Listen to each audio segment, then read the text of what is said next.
Hvala lepa. Lepo pozdravljeni na še enem od pogovorov založbe THD. Danes ta založba, ki ste nedvomno že spoznali tekom prejšnjih dni, pripravlja temo izobrazba kot moč zatiranih.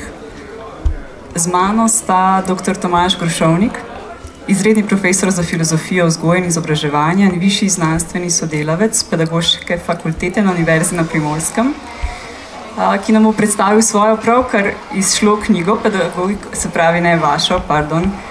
Pedagogiko zatiranih Paula Freira. Menda je včeraj prišla iz tiska, tako da je povsem sveža. Z nami pa tudi Vesna Pobežin-Rož, doktorica filozofije, ki je predstavila knjigo, ki jo pa je napisala sama, Pedagoška ideologija ali kdo zdaj tu uživa. Predstavljamo še nekaj drugih knjig. Seznam teh knjig si lahko pogledate. Mislim, da jih najdete na svojih stolih. Knjige smo pripravile, ker se tematsko pašejo v naš sklop. Torej, če lahko počasi začnemo. Kot smo povedali, Pedagogika zatiranih Paula Freira je pravkar izšla pri založbi Kartina. To je slovenski izvod, zdaj originalna knjiga je šla že leta 1968. Kako bi, recimo, da upravičili prevod danes? Je to sploh še aktualno za sodobno pedagogiko? Ja, najprej hvala za možnost predstavitve tega dela. Jaz bi rekel, da je problem obraten. Doslej smo morali upravičevati dejstvo, da še nimamo prevoda pedagogike zatiranih. Zato, ker gre res za temeljno delo, zato je tudi šlo v zbirki temeljna dela, za temeljno delo, recimo temu kritične ali pa osvoboditvene pedagogike, ki je prevedeno, ne vem, 30, 40, ne vem koliko jezikov, no, skratka, res je del pedagoškega kanona in je na nek način zelo presenetljivo, da tega doslej še nismo imeli v slovenskem jeziku. No, del te težave je bilo tudi mogoče to, da je original v portugalskem jeziku, in ni ravno toliko prevajalcev v slovenščini seveda na voljo. Tudi mi smo se morali potruditi za prevajalko. Tako da dobro, to je mogoče nek tehničen razlog. Zdaj, kaj bi pa bil vsebinski, to je pa mogoče težje reči. Eno hipotezo, ki sem jo jaz slišal, je ta, da je mogoče ta knjiga toliko prevratna, da ji oblast ni bila naklonjena. Mogoče tudi na tem nekaj resnice ali pa ne, zdaj o tem težko špekuliram. Dejstvo pa je, da je ta kolegica Krajnc, naša andragoginja velika, že poskušala z prevodom te knjige, mislim, da ne vem, če v 80-ih, 90-ih letih pa zagotovo, pa takrat ni uspela. No, in tako da ja, skrajni čas je bil, da je to delo išlo v slovenskem jeziku. Zdaj, v spremni besedi k tej knjigi ste zapisali kar nekaj razlogov, zakaj je smiselno mogoče sodobno pedagogiko osmisliti iz Freirovega vidika. Do sedaj se nekako najbolj zanaša na psihološko znanost. Freire pa to res ni njegov pristop. Bi lahko mogoče malo več o tem povedali? Ja, hvala. To se mi zdi dobro pointirano vprašanje. Ena od tez, ki jih dam v knjigi, pa mogoče bo lahko to tudi Vesna, kaj potrdila ali pa ne vem, se do tega opredelila, je ta, da smo bili v samem pojmovanju pedagogike kot vede v Sloveniji priča nekemu preobratu, ki se je zgodil z osamosvojitvijo, z prehodom na prostotržno gospodarstvo.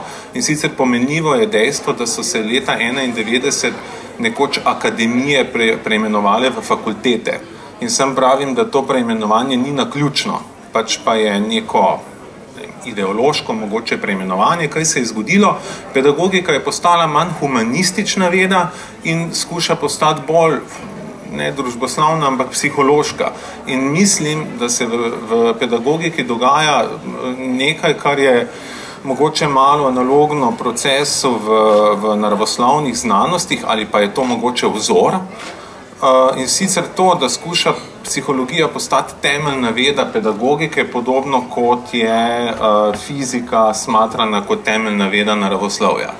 In to seveda je problematičen proces, zaradi tega, ker popolnoma spremeni dojemanje pedagogike, njenega cilja in tako naprej. Ker pedagogika pač tradicionalno je humanistična veda ali pa, mislim, skoraj vsak velik filozof je bil na nek način reformator pedagoškega sistema, ne, praktično od, ne vem, že pred Platonom, lahko rečemo. Tako da neki izvori pedagogike so prav gotovo v tem humanistični, no, filozofski, in to preimenovanje seveda je problematično. In v Freireju ne bomo našli enega psihološkega, recimo, spoznanja, ne.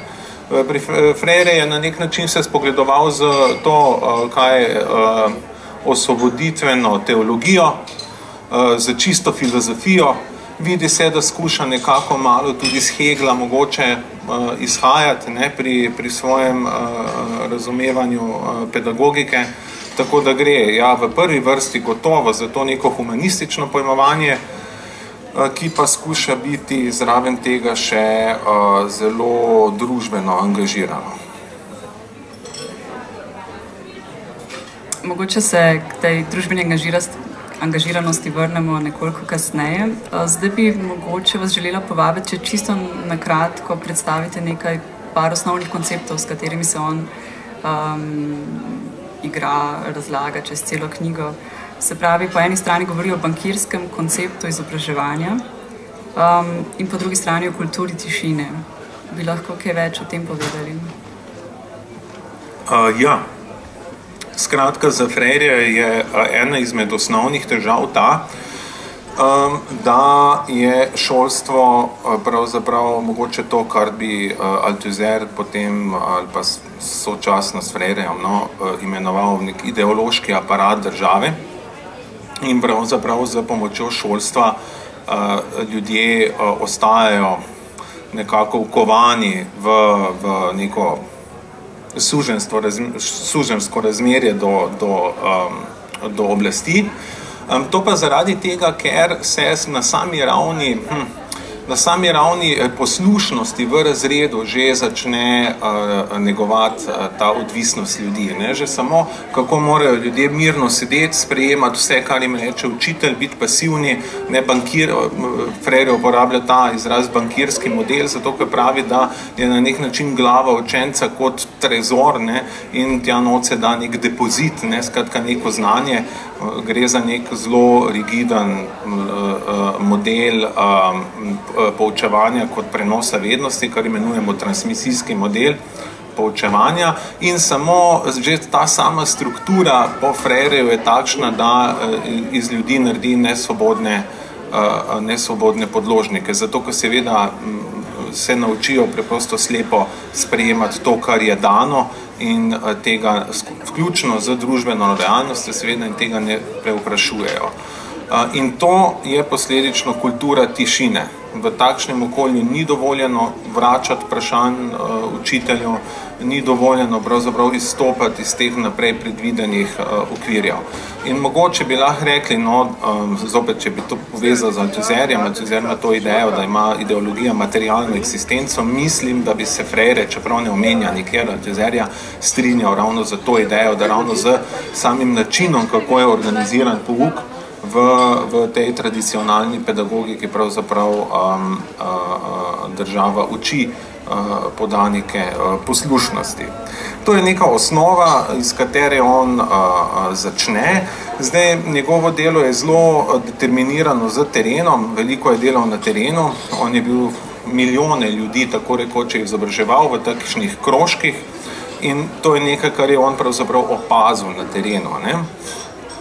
Njegov alternativen predlog, kakšna naj bo drugačna, torej pedagogika osvoboditve, če jo lahko tako imenujemo, je pa ta, da se seveda to razmerje med učiteljem in učencem poruši, da pravzaprav oba dva postaneta na nek način enakovredna v smislu tega, da sta oba subjekta spoznavanja, da ni en privilegiran proti drugemu, da je oboje stranska komunikacija in pa neka zelo pomembna in po mojem mnenju tudi teoretsko najbolj zanimiva točka v Freirejevih razmišljanjih je ta izoblikovanje lastnega besednjaka. To je zanj zelo pomembno. Skratka, skupnost ljudi naj bi izoblikovala svoj besednjak, ne samo slepo prevzemala besede vladajoče elite.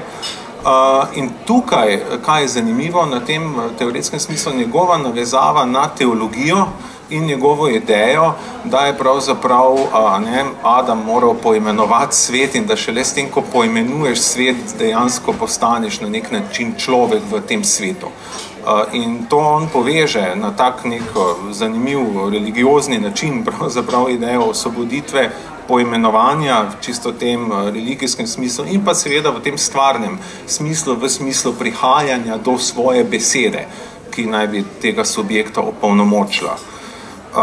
Tako da to so te njegove osnovne ideje in ravno preko tega iskanja besede, poimenovanja se razvija ta kultura tišine, značilna za tradicionalni model.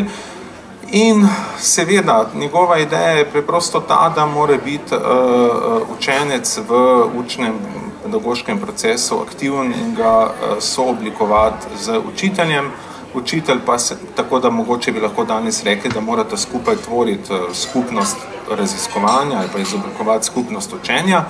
Učitelj pa seveda tudi po drugi strani ima neko drugo vlogo, posledično ni več taki pridiga, ampak ta, ki pravzaprav asistira, je na nek način utelešenje te Platonove oziroma Sokratove ideje babištva, kjer je učitelj oziroma filozof tudi samo porodničar, ob tem, ko drugemu samo pomaga na njegovi poti doseganja in iskanja znanja. Nikakor pa ne ta, ki drugemu znanje daje. Tako da to je nek v grobem ta koncept Freirejeve pedagogike osvoboditve. Celotna knjiga pa se marsikdaj bere preprosto kot, jaz temu rečem, teorija revolucionarnega delovanja, ki ima en tak zelo močan žar družbeno osvobodilen.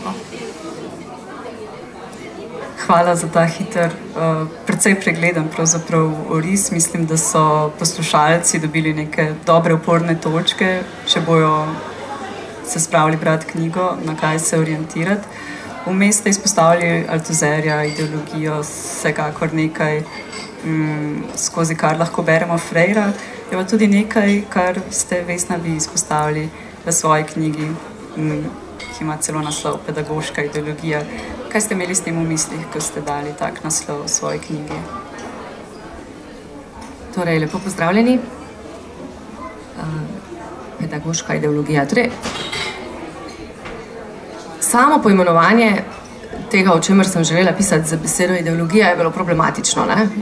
To poimenovati je pač težko. Opredeliti ideologijo ni tako preprosto, kot se marsikomu zdi.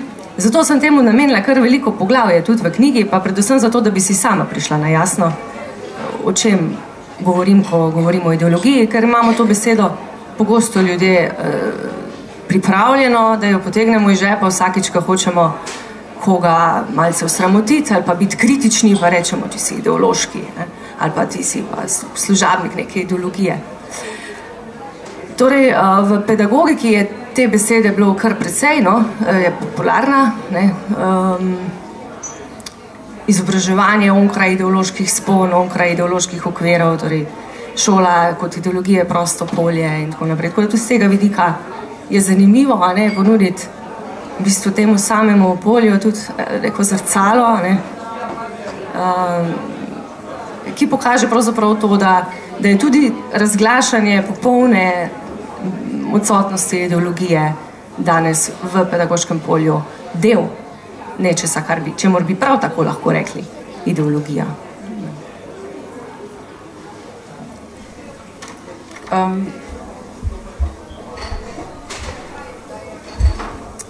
Se mi zdi, da ste se v svoji knjigi dotaknili tudi teme vse prisotnosti, izobraževanja na vsakem koraku, da ne zamenite pedagoške ideologije zgolj na šolo, na neko konkretno ustanovo.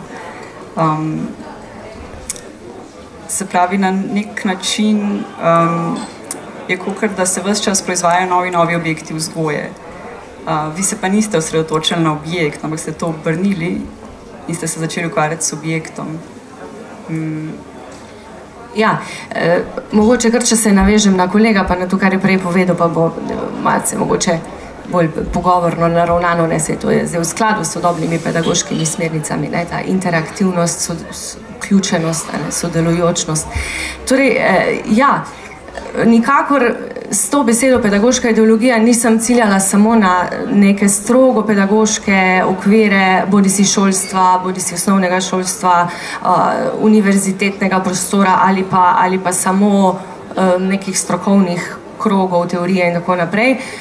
Iskala sem pravzaprav način, kako bi predstavila, da se določene ideje, ki jih povezujemo s pedagogiko, s tem pedagoškim odnosom, ki se v bistvu spostavi povsod, kjer govorimo o nekem učenju, poučevanju, izobraževanju, čeprav že zdaj, ko sem uporabila te pojme, sem spet odprla nove možnosti za diskusijo. Torej, ja, določen element pedagoškosti danes prežema naš vsak dan. V bistvu se z njim srečamo vse posod. Vsi, odrasli, otroci seveda, ampak odrasli tudi. In je dojet kot zaželen. Torej, danes, verjetno pač vsi ste že slišali za koncepte vseživljenjsko učenje, Univerza za tretje življenjsko obdobje je že dolgo z nami in tako naprej. Pa osebnostna rast se tudi že dolgo pojavlja. Vsi smo že nekako sprejeli, da permanentno učenje je ne ekonomska nuja, ne nekaj, kar nam vsiljujejo delodajalci, oziroma ne nekaj, kar bi bilo naša nekako strokovna dolžnost ali pa dolžnost samo nekih akademikov ali profesorjev, pač pa vsakega slehernika. Vsak izmed nas naj se izpopolnjuje in to ni njegova dolžnost, to je njegova pravica.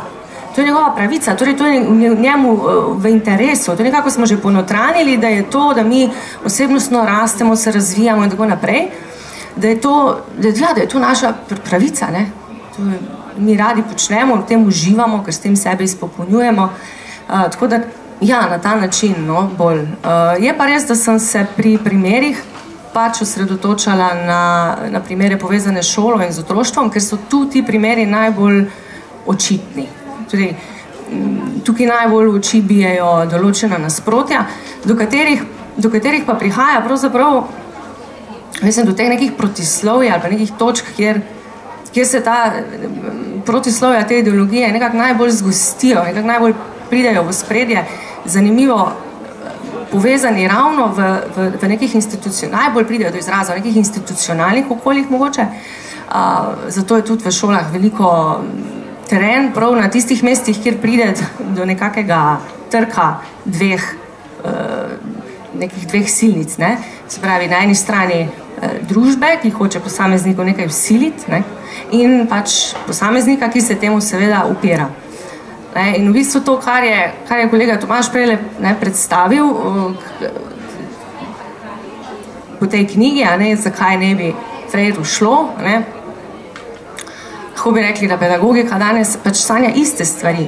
Ne? To ni danes skregano, to ni subverzivno za sodobne pedagoške smernice. To danes bi sodobne pedagoške smernice rekli, pa seveda, to točno to. Treba je posameznika osvoboditi izpod družbene kritike. Ne? Danes Altizer ni več subverziv. Ne? Danes reči, da je šola ideološki aparat države, ni več nič subverzivnega, ker to že vsi pedagogi rečejo. Seveda je. Seveda ne, moramo osvoboditi posameznika, moramo pustiti otrokom, da zaživijo, da dihajo svobodno, ne pa vsi ti učitelji, ki mučijo te boge otroke in gnjavijo jih, da morajo v primeru sedeti, da morajo pisati neke črke. Zakaj, če je lažje to delati? Zakaj bi oni morali pisati, dajmo ukiniti dajmo ukiniti pisanje sploh, ne, se bojo samo tipkali, še pa, to znajo že, ne. In tako naprej, no, zdaj malo pretiravam, ampak če bi bolje pogledali določene stvari, mislim, mogoče boste vi mislili, da jaz dobesedno zdaj fejs pretiravam, da zelo potenciram ali pa da se norčujem, ampak če bi, ko boste malo pogledali ali pa če imate v pogledu to, potlej veste, da je to dost adekvaten prikaz tega, kar v resnici se dogaja, no, mislim, kar se v resnici govori in v resnici tudi pač iskreno misli, ne. Ja, danes predstavljamo tudi dve knjigi, ki se pravi, imamo Franka Foredija tukaj, katerega point je približno tako, kot ste ga pravkar predstavili, ne. Frank Foredi zapiše, da izobraževanje ni več naloga v sodobnem času. Zdaj, po drugi strani imamo pa tudi Sofijin, konec koncev ta zbornik, kjer se pa avtorji ukvarjajo s pootročenjem. In ena izmed avtoric, Metka Mancin-Čeplak, predstavi model aktivnega učenja. Vam je mogoče ta model znan? Če na hitro navedem to, kar Čeplakova napiše o aktivnem učenju, pravi, da je aktivno učenje, da se bolj kot na prenašanje informacij osredotoča na razvoj otrokovih veščin, na njihov kognitivni razvoj, zato poudarjajo poučevanje z aktivnostmi, ki zahtevajo delovanje, ki pomaga do razumevanja. To je nekaj takega, o čemer zdaj le govorimo, ne? Ja, to je to. Ja, okej. Mogoče lahko spet skočimo k Freirju, ker se mi zdi, da se vse zelo lepo prepleta. Freire govori o repeticiji ideoloških vzorcev preko hotene nevednosti zatiranih, ki pa je po njegovo potrebno preseči s premestitvijo avtoritete na stran svobode preko zaveščanja. Kako bi to potekalo? Je pri Freireju preko tega, kar sem prej že označil, se pravi preko teh krožkov, on je imel idejo krožkov in preko iskanja besed, preko identifikacije nekih simbolnih mest v okolju posameznika in potem preko verbalizacije pogovora o teh točkah. Zdaj, ni pa to didaktična knjiga, ni nekih strogo didaktičnih napotkov, kako izvesti, kako izvesti posamezna takšna izobraževanja, je zgolj je bolj v smislu pač Freirejeve teorije, no, pedagogike oziroma, kot že rečeno, revolucionarnega delovanja, bi lahko rekli. Zdaj ste bi tako lepo nastavili to revolucionarno delovanje, da lahko naredim še en EPP za eno od naših knjig. Se pravi, mi smo univerza, je spet en zbornik, veliko avtorjev se je razpisalo v zvezi z nedavnimi protesti na Univerzi v Ljubljani, ko so zahtevali več dialoga in s tem preseganje obstoječih ideologij na univerzi med študenti in profesori in vodstvom fakultete. To je nekako v duhu Freirja. S tem, da Freire je bil tukaj zelo natančen, ko je opisoval svojo metodo dialektike. Ne? V bistvu on se zavzema, da bi pri izobraževanju prišlo do dialektike, on poveže izobraževanje zelo neposredno s politično aktivnostjo. Ja, gotovo. Pa to bi mogoče še malenkost tematiziral, kar sem preslišal že v prejšnjem vprašanju, ta hotena nevednost, ki ste jo omenjali. Ja, to je njegova problem, je točno ta, da pravzaprav ljudje, če hočete, na nek način nočejo biti osvobojeni, oziroma na nek način je v subjektu samem že na delu nek upor proti temu, da bi spremenil svoje lastne pogoje delovanja, življenja, mišljenja. Podobno sam to primerjam z Platonovo prispodobo o votlini in za tistim momentom, kjer jetniki pravzaprav osvoboditelja, ko se vrne nazaj v votlino, ubijajo in pač raje vztrajajo v nekem obstoječem družbenem redu, kot da bi ga spremenili. Zakaj? Zaradi tega, ker spreminjanje tega obstoječega družbenega reda bi seveda zahtevalo porušenje nekih hierarhij, nekih simbolnih mest, na kateri so navezani, predvsem bi pa pomenilo pač nek korak v neznano, ki pa ga pač ljudje kateremu se izogibamo. No, mislim, da je pravzaprav tukaj neka ideja tudi v ozadju, ki je malo sorodna tem Frommovi ideji strahu pred svobodo, begom pred svobodo. In ja, hotena nevednost je pravzaprav ta upor, aktivna ignoranca, ne, skratka neka dejaven upor proti temu, da bi zvedel za določene problematične točke, ki bi lahko sesule tvoj način mišljenja, delovanja. A se lahko mogoče na tej točki vrnemo še mečkano nazaj k tistemu, kar ste sicer že omenili, namreč o tem poimenovanju.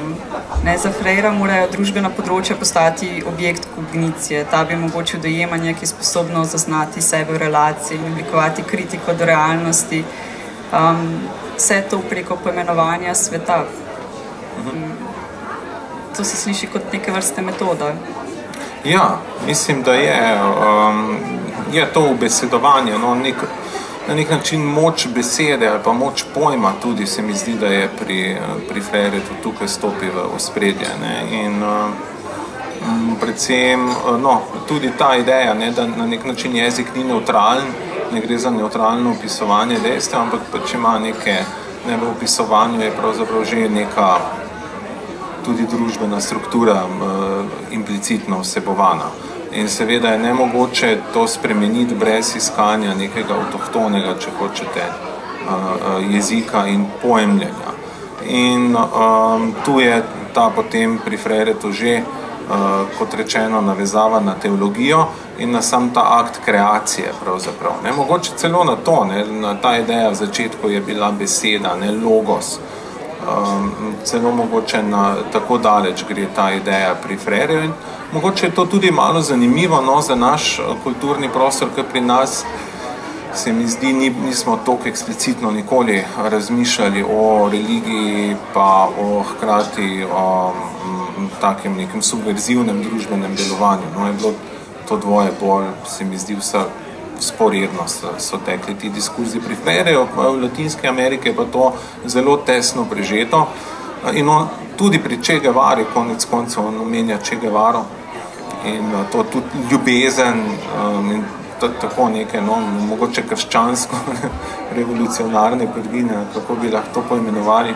In se mi zdi, da je tudi tukaj neka mogoče zanimivost Freire za nas, ker je res tudi za ta malo drugačen civilizacijsko-kulturni kontekst.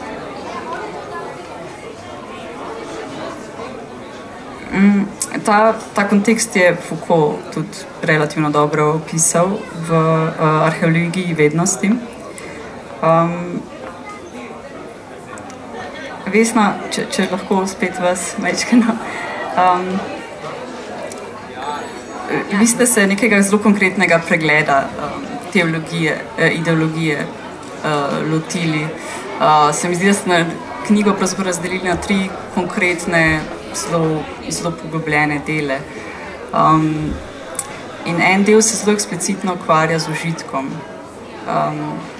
Na začetku postavite vprašanje, kdo zdaj to uživa. Imate mogoče odgovor na to? To je vprašanje, ki si ga moramo postavljati skozi. Torej, to ni vprašanje, na katerega bi jaz želela ponuditi odgovor, ampak je v bistvu vprašanje, ki stoji v naslovu zato, da se bi več o tem prevpraševali. Ker poanta je bila ravno v tem, da se užitek v bistvu rine lahko povsod. Zdaj seveda govorimo o lakanovski koncepciji užitka, ki terja nekaj pojasnil, pa kar precej ozadja. Tako da jaz mogoče, preden zdaj začnem tu mahati okrog z uživanjem, bi rajši izpostavila nekaj, kar mi zdaj leži na jeziku, se mi zdi, da jaz to moram tu reči. Če kaj rečem, da moram to reči. Pa bi se spet navezala na kolega. Torej, zelo pomembno je, ko beremo podobne knjige, kot je ta, ki jo danes predstavljamo tle, je, da se zavedamo enega problema, ki je zelo očiten, ko se začneš ti ukvarjati s kakšnikoli, ali z vzgojo, ali s poučevanjem, predvsem s poučevanjem, pa ne zato, da imaš samo otroke, ampak predvsem, ko hočeš nekoga nekaj naučiti, nekaj zelo preprostega, karkoli že, Namreč, da vse te ideje o osvoboditvi posameznika, o izobrazbi in tako naprej, samo vprašal, dobro, pa zakaj tu pravzaprav gre? Mislim, svoboda pred čem in izobrazba česa? Kažemo, ja, pustimo otrokom, da se aktivno izobražujejo, dajmo narediti aktivni koncept izobraževanja. Se pravi, kaj je to, da sediš in razmišljaš, to je povsem pasivno. Se pravi, mišljenje je dojeto v tem konceptu povsem pasivno. Oziroma, kaj potem pomeni to aktivnost? Ne? To je popularen izraz, ne? Pasivne hiše, aktivne družine. Jaz se večkrat hecam, da pač naša familija je pasivna družina v aktivnem stanovanju. Ne? Glede zaradi tega, da bi se zoprstavljali temu imperativu aktivnosti, ne moraš jutri vstati, moraš iti odlaufati ob 7 zjutraj, preden greš v službo, si že dal svoje skozi, si že bil aktiven in to je samo pač uvod v zelo aktiven in poln dan. In Bog ne daj, da za vikend nisi aktiven in da ne greš nekam teč ali pa da niso otroci aktivni. Bog ne daj, da bi otroci po šoli šli domov in se igrali. To se ne da danes več. A veste, starš postaneš, gotoviš, da se zdaj si lahko začneš planirati, kdaj boš vozil otroka na kakšno aktivnost. In če imaš več otrok, pa je to še dodaten logističen problem. Tako da, pač dobro, pustimo zdaj ta konkreten koncept. Hodila sem reči to, ne, da se prevečkrat pač spusti to glavno vprašanje, ki je, dobro, bojo otroci razvili lastno besedišče, lastno besedje, bomo ljudje razvili lastno besedje. Zdaj Freire je sodeloval z odraslimi, ne, to moramo vedeti, to je razlika. Pač, ko imaš ti osebe, ki že pač imajo, ne, ki so že formulirane osebnosti, ki že imajo konceptualni aparat, ki že pač so upete v jezik, oni so že podrejeni jeziku. Ampak tle je, to sem zdaj hočel prišati do tega, kar nas vse moti, a ne, pri tem nesvobodnem izobraževanju. Osnovna podreditev posameznika, osnovna podrejenost, ki v bistvu ne moramo ubežati, ne? Čeprav vsi mislimo, da nismo več podrejeni. Ničemu nočemo biti več podrejeni, ampak ubežati pa ne moremo in potem nekako pride od zadaj in nas ugrizne. Ko najmanj pričakujemo, ne, tudi pač, ko sem pisala avtoriteti, sem to pač hotela izpostaviti, ne? Koncept avtoritete je zelo problematičen, ne? Glej zaradi tega, ker prinaša sabo točno ta moment, neke neželene, česar si nočemo priznati, ne? Neke problema, neke neželene podrejenosti posameznika, podreditve, ki ti pa ne gine, kot se reče po domače. Ne moraš ji ubežati, pa vendar vsi stremimo k temu, da bi si pričarali naš vsakdan, da bi mi to pa zorganizirali tako, da bi pa to bilo možno. In veliko problemov se pač izpostavi, pa do veliko neumnosti pride prav zaradi tega, se mi zdi. No? Prav zaradi tega, ker nekako dostikrat z nekimi, mogoče ne tako slabo zvenečimi, ne? Ali pa zelo všečnimi, pač tudi meni je to všeč, ne? Tudi meni je všeč, da sem svoboden posameznik, ne? Sem pač aktiven človek, ustvarjalen človek, ne? To je tudi ena pomembna točka današnjega izobraževanja in te pedagoške ideologije, torej moramo biti vsi ustvarjalni. In zdaj se lahko naveže mogoče na to metaforo bančnega izobraževanja depozitov, ne.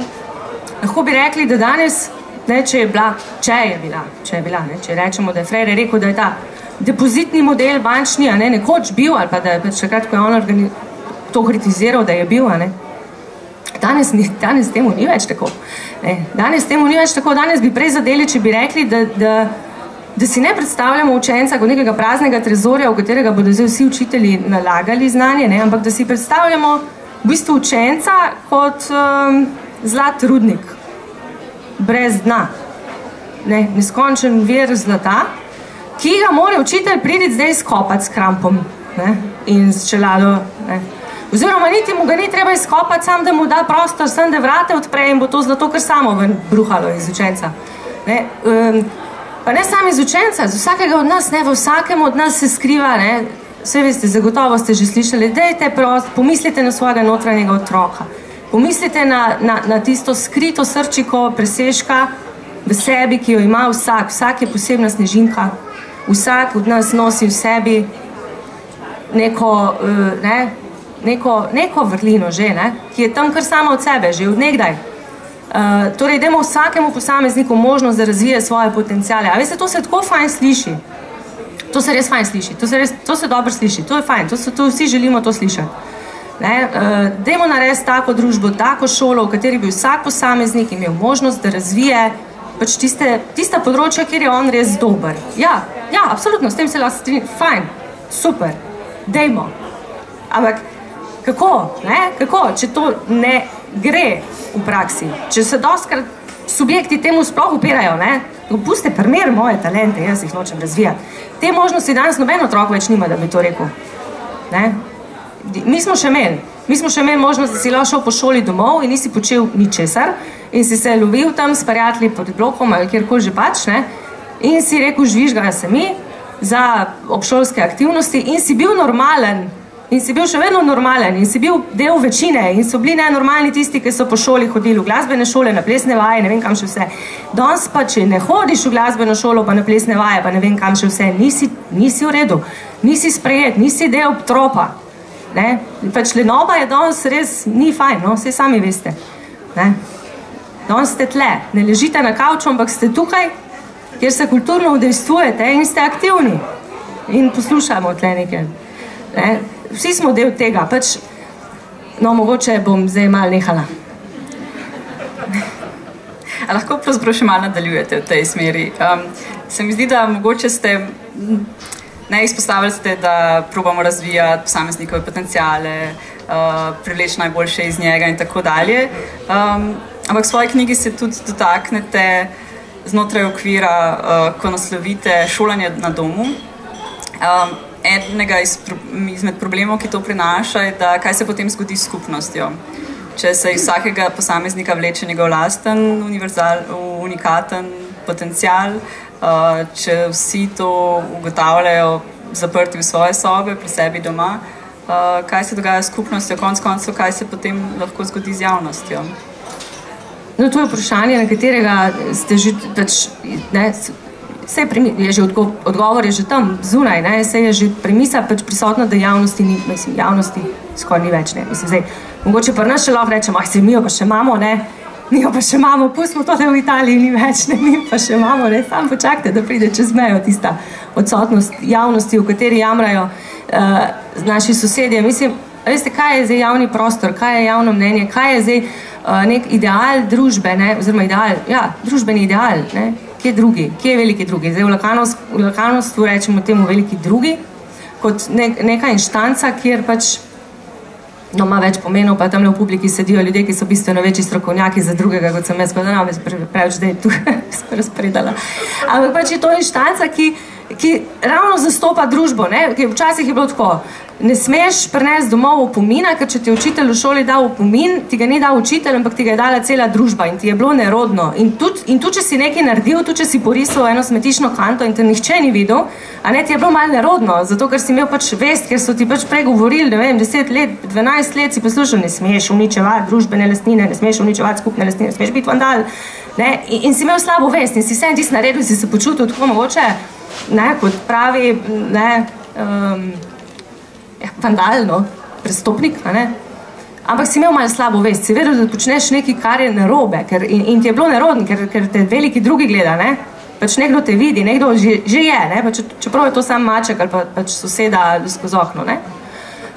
Danes pa ni več tega, Danes, to se kaže tudi na take zelo fine načine, pravzaprav. To se kaže na zelo simpatične načine lahko. Naprimer, otroci danes nimajo več treme toliko, imajo, seveda, ampak bistveno manj. Otroci so danes bistveno bolj sproščeni pri javnem izražanju, pri podajanju lastnega mnenja, kot smo bili. Zdaj to spet lahko rečemo, ok, pozitivna stran, ampak po drugi strani, kaj pa bojo povedali? Kaj bodo povedali? Kaj bodo povedali, če se vrata zaprejo humanizmu, če se navežem nazaj, kaj je prej kolega Tomaž govoril o pedagogiki, ki je zapustila pač področje humanizma in se nekako zateka v temelj psihologije, bi rekla ampak ni to nekaj, kar se je zgodilo leta 91. To je način, kako pedagogika išče svoj znanstveni okvir.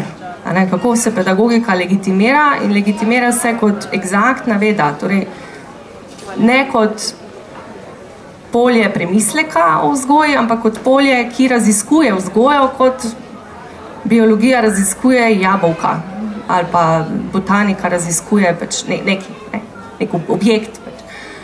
In to delajo z raziskavami in seveda se tukaj psihologija ponuja, mislim, kot odličen izvor aparata, ki omogoča to legitimacijo, da dobiš priznanje, da si znanstven in da si pač postaneš vpet v to polje akademskosti, znanstvenosti, ki je danes pač dobiva svojo legitimiteto točno iz tega. To ni nekaj, kar bi bilo pač na pedagogiki pomeni. Ta odmik od humanistike, pač obrniti hrbet humanistiki je splošen pojav. To je bolezen sodobne družbe, to. Humanistika je za nič, obrnili smo jih hrbet, humanistika je mrtva. Ni več denarja za humanistiko, ne spoštuje se humanistike, humanistika ni uporabna, tako se seveda dojema, ne? To nam hočejo pač vsi povedati. Filozofi itak samo še filozofirajo, ne? Zdaj nekaj filozofirati, samo še to se dela. Humanisti niso za nič uporabni. Se pravi, če filozofi... Ja. Moram samo povedati, zakaj se to govorim, ne? Zato, ker to... Zakaj je subverzivno opismeniti nekoga, ki ne zna brati, ne? Ker to je Freire, potem je zaslovel, ne? Da je opismeno ljudi v nekem obdobju, 300 delavcev opismenov, ker niso znali brati in pisati in pismenost je bila takrat pogoj za volilno pravico. Torej, neposredna povezava je bila med pismenostjo in med možnostjo participacije na političnem dogajanju. Zakaj je subverzivno danes opismenjevati ljudi? Jaz poznam človeka, ki mi je nekoč pač posem resno zatrjeval, da osnovno šolo bi lahko mirno pač ukinili, obvezno osnovno šolo. Zakaj? Zato, ker danes itak vsi znajo brati in pisati in bo starši že naučili svoje otroke brati in pisati, ne? Zato ne rabijo osnovne šole. Ljudje to mislijo, to ni tako, to so samo meni tam čudnik. Ne, to mislijo izobraženi ljudje z diplomami, veste, z akademskimi diplomami mislijo ljudje, da pač lahko ukinemo osnovno šolo, ki tako si znamo brati in pisati in bomo že naučili svoje otroke teh osnovnih veščin. In zdaj v redu, pustimo otrokom, da svoje pojme razvijajo, ampak pa vendar, kaj lahko, do česa pol ta otrok ima dostop? Oziroma, kaj je smisel tega? Zakaj je hudo, da pač humanistiki rečemo adijo? Zato, ker lahko rečemo, s tem tudi obrnemo hrbet pojmu. In zato, da ti prideš do kakršnega koli pojma, da imaš pojma o čemer koli, da sploh postaneš ti, rabiš pojem, ki ti je v nani, ki ni tvoj. In ta ideja, da bomo mi kar sami od sebe svoj jezik razvili, brez da nam nekdo nekaj prej posreduje, je pač res domišljijska, no? To je neka domišljijska ideja, ki se dobro prodaja in je dobro plasirana, dobro sprejeta, vsi imamo to idejo blazno radi, ampak je pa povsem napačna. Žal, je povsem napačna in če ti ne daš otroku orodij, s katerimi lahko dostopa do pojma, kot so ga mislili njegovi predhodniki in do humanistične dediščine, potem mu ne daš orodij, da bi se poučil o svetu, o tem, kaj pomeni svet sploh, kaj družba je, kaj pa so že milijoni ljudi pred njim mislili, ne, in potem ostane sam s svojim vedenjem in svojim znanjem. In zdaj si sam predstavljate, do česa se lahko otrok dan današnji dokoplje. Pa ne mi reči, zdaj blazno ima veliko informacij, porineš mu telefon v roke, ki je priključen na internet in ta otrok lahko zdaj dostopa do vseh informacij. Dobro veste, da temu ni tako. Ne. Plus, da je to pač povezano tudi s formacijo zdaj osebnosti, ampak zdaj bom pa res nehala. Hvala. Se pravi, pojme se gradijo znotraj skupnosti, med enim in drugim, med otrokom, ki se uči in učiteljem. In Freire v bistvu ima tukaj eno zelo konkretno poanto, ne, da dejansko se zavzame, da povsem proba posameznika pravzaprav izključiti iz teh formacij, pojmov. Ne. Za njega je pomemben tisti premislek, ki se zgodi znotraj skupnosti, na podlagi nekega konsenza, na podlagi skupnostne konstrukcije. Ja, jaz mislim, da že po sami definiciji niti pojma, niti jezika, niti vednosti ni brez skupnosti. Tako da na nek način govoriti o jeziku posameznika, to bi bil tak paradoks, kot je zaseben jezik pri Wittgensteinu. To je teoretično protislavna ideja. Ne? Jezik je vedno mi, je vedno skupen. Ne? Zdaj, tako da ja, to iskanje, ta kreacija, tudi ta aktivnost, ne, mislim, da je to Vesna zelo dobro poudarila, ta aktivnost ni mišljena kot zunanja fizična aktivnost, ker če kdo, potem so bili delavci zelo aktivni, ne, v rudnikih in zunaj, seveda to je aktivnost pojma. Na ravni generacije, to je grd besed za slovensko lepše mogoče porajanja ali pa rojevanja besed v skupnosti. Tako da aktivnost je tukaj mišljena kot aktivnost mišljenja, ne, seveda. Zdaj, mogoče bi še tudi to pokomentiral, ker je Vesna, seveda, se popolnoma strinjam z vsemi temi idejami aktivnosti, kritikami te aktivnosti. Jaz bi takole rekel, kar jaz opažam v svoji pedagoški praksi je tole. Nenehno se poudarja na nek način ta ideja, pa da ne bodo študenti aktivni, pa recimo, če pogledamo, kaj se je zgodilo z bolonjsko reformo, to breme samostojnega dela učenca je daleč največje predvideno po učnih načrtih, dejansko pa ga sploh ni. No, skratka, na nek način imamo ta imperativ, naj bodo učenci, ne, dijaki, študenti aktivni, ampak v praksi se pa dostikrat zvede na to, da so predavanja še vedno v formi tega bankirskega koncepta izobraževanja, PowerPointi, ne. Še vedno je to, vsak bi rad, ne, od predavateljev bi vsak rad, da si študenti zapomnijo čim več ali ne teh vsebinskih, čim več tega in dejansko pa redko kdaj pride do aktivacije mišljenja posameznika v pedagoškem procesu. Tako da mislim, da moramo ločiti to, kar govorimo pedagoge in to, kar se potem dejansko dogaja in situ v samem pedagoškem, v stvarnosti pedagoškega procesa in sam to opazim tako, da včasih vprašam, velikokrat sprašujem seveda svoje študente in so na začetku na nekaterih študijskih programih kar malo čudno pogledajo, kaj zdaj ta nas sprašuje, ne? Mi smo navajeni sedeti in gledati drsnice na PowerPointu, ne? Tako da se mi zdi, da imamo v bistvu neko kompleksno sliko, ne?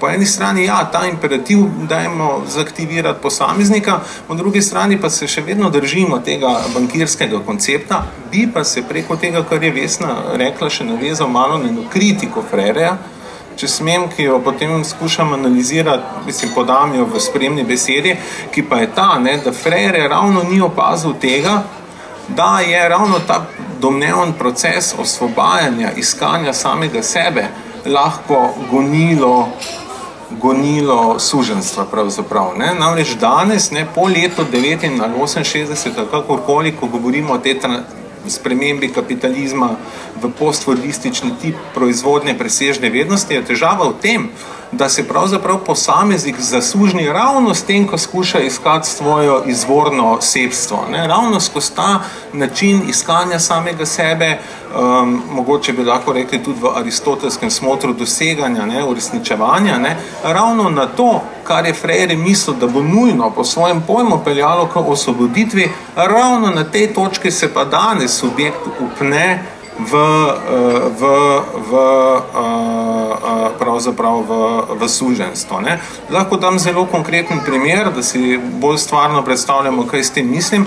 Freire je bil prepričan, da če bomo pustili ljudem, da najdejo svoj izraz, da bodo s tem avtomatsko razbili okove, s katerimi so držani v nadvladi, v suženstvo in da se bodo osvobodili. Konkreten primer, kjer pa lahko vidimo, da to nikakor ne deluje, je pa ta, vzamite mladega umetnika, ki se mora še uveljaviti na trgu, ki še ni znan. Ne? In potem recimo imate lastnika neke galerije, bifeja, ki reče, ja super, glej, pridi, bova naredila prodajno razstavo, ti vloži, ne, pripravi dogodek, pripelji ljudi in to bo potem lepa referenca zate, ne, danes vse deluje na podlagi referenc in seveda boš dosegel nek svoj izraz, boš naredil nek svoj stil in to ti bo potem seveda omogočilo v življenju, da boš napredoval v karieri, na kar ta posameznik to vse naredi in seveda, kaj se zgodi, ne, sam dogodek, recimo takšna razstava, proizvede neko presežno vrednost, ne? Neka prodana pijača v lokalu in tako naprej, ampak problem je v tem, da temu umetniku ne ostane od tega popolnoma nič. On je sam zgeneriral, ne, s tem, ko je iskal samega sebe neko presežno vrednost, ki pa je ravno mu bila odtojena v tem procesu. In danes, ne, na nek način je ravno to, ne samo v šoli, ne, to je še jaz bi to poudaril, ta pedagogika je pravzaprav nekaj, kar cel čas živimo povsod, to ni samo stvar šole, ne, mogoče še celo bolj izven šole v določenih kontekstih, ne, in tam tukaj lahko vidimo, no, zdaj jaz skušam pokazati, da na nek način bi bilo malo nefair, da bi Freire učitali, da tega ni videl, ker je vseeno pisal še v nekem drugem kontekstu, ne, v nekem drugem času, po drugi strani pa seveda moramo tu pa že za to distanco gledati na ta Freirejeva izvajanja in se seveda zavedati, da danes nikakor ne drži to, da bo samo iskanje lastnega izraza po sebi že privedlo do neke osvoboditve, ne? Recimo osvoboditve v smislu, da ne boš več podjarmljen v nekih družbenih razmerih, ampak da se lahko zgodi, da bo prav to proizvedlo tvojo zasužnjenost, zato ker postane zasužen v samem načinu, kako se danes presežna vrednost producira. In ne me zdaj vprašati, kaj je moja ideja, kako iz tega izstopiti, kaj bi bilo zdaj potem tukaj najboljše narediti, seveda ne vem. Ideja moja je pa vseeno ta, da je pot naprej kvečemo skozi Freireja, ne pa samo v odmiku od Freireja, ne, skratka v iskanju neke drugačne forme delovanja subjekta. No. Ok, hvala lepa. Se mi zdi, da sta oba nek zelo pomemben sežetek teh idej naredila, katerih je danes, nažalost, treba še kako govoriti, čeprav bi recimo lahko bile samoumevne, pa vendarle niso, pa vendarle je treba spominjati na njih. Na tej točki in v duhu tega, da se ideje konstruirajo skupaj, bi se obrnila na naše občinstvo. Če ima kdo še kakšno kratko vprašanje? Prosim. Prosim, da se aktivirate. Bodite aktivni. Niste vendar prišli samo poslušati.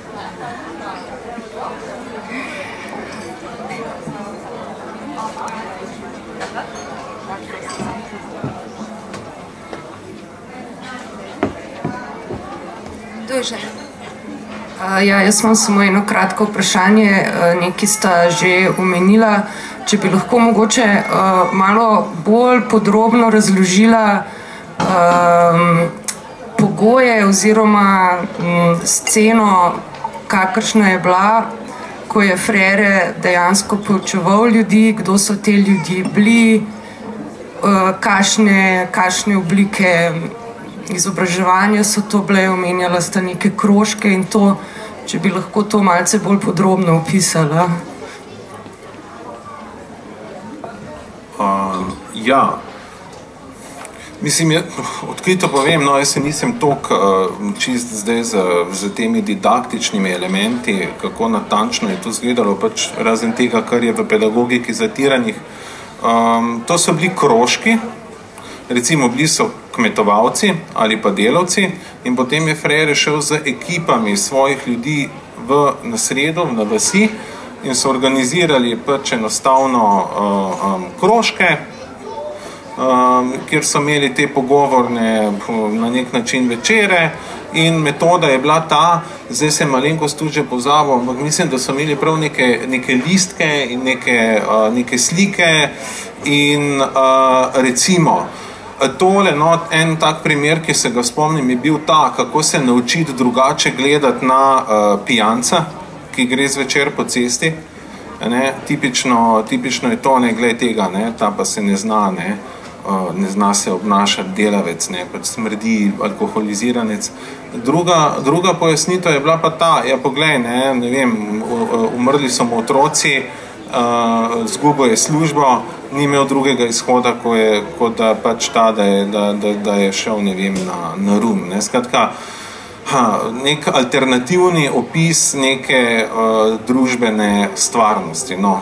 In to je šlo tako, da je bila recimo slika enega človeka, delavca z flašo v roki in potem nek tradicionalen opis in potem ta iskanje drugega opisa te iste družbene stvarnosti. No, v konkretnem smislu so te stvari šle tako naprej in ideja je bila ta, da se pač splete nek nov narativ, neka nova zgodba, ki postavi to družbeno realnost neko drugo luč. Podobno, kot če bi danes rekli, vidimo nekega reveža, imamo pač možnost, pač danes je vsak sam kriv, kar se mu dogaja zaradi tega, ker je vsak svoboden in lahko naredi, kar hoče, če nečesa ne naredi, še to tvoja krivda. To je en način, drug način tega opisa pa bi bil lahko ta, da bi preprosto rekel, gledaj, ta človek je imel takšne in takšne okoliščine v življenju in ne glede na to, kako se je potrudil, se mu je pač to in to zgodilo. Ali pa bil je deležen neke krivice, recimo, no, in na ta način je to potekalo. Je pa to del pravzaprav tako, kot je Vesna poudarila, andragogike, izobraževanja odraslih in recimo potem andragogike, ki so izšle iz Freireja, se danes, recimo konkretno, se ljudje tudi preko učijo pošiljati e-maile, mogoče v sklopu tega lahko, da na ta način postanejo samostojne, zdaj pa ne vem, mogoče tudi Facebook uporabljati, ne vem. Ok, hvala lepa. Na tej točki bomo mogli počasi končati. Torej, hvala gostoma za vajine predstavitve. Če vas podrobno zanimajo teme, ki smo jih danes pokrili, se lahko obrnete na knjige, ki jih imate navedene na seznamih, na katerih sedite ali pa jih imate že v rokah. Tamle je stojnica kooperative THD, tako da si lahko kar takoj opremite s temi knjigami. Tukaj bomo pa mi končali z našim dogodkom, ker se nam je iztekel čas. Hvala lepa za pozornost, hvala lepa za odgovore. Hvala vam.